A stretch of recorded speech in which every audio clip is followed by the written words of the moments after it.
Setelah dihentikannya kompetisi Liga 2 musim 2020, sejumlah masalah mendera kontestan Liga 2 termasuk Sriwijaya FC. Manajemen Sriwijaya FC mengaku rugi keuangannya akibat penghentian kompetisi tersebut. Sebab manajemen sudah mengeluarkan biaya persiapan menghadapi kompetisi Liga 2 musim 2020 dalam waktu cukup panjang. Laskar Wongkito rugi mencapai 6 miliar rupiah akibat hal tersebut. Kerugian keuangan dari biaya kontrak pemain dan biaya pemusatan latihan. Persiapan kita kan sudah berusaha maksimal dengan target lolos ke Liga 1. Jadi bisa saya belum menghitung ini, tapi secara global itu bisa antara 5 sampai 6 gitu.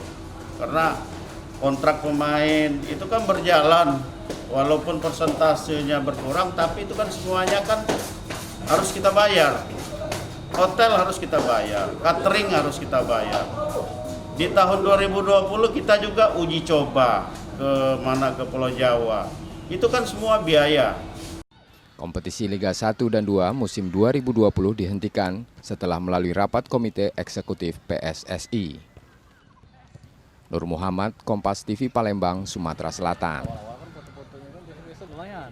Ini bagus.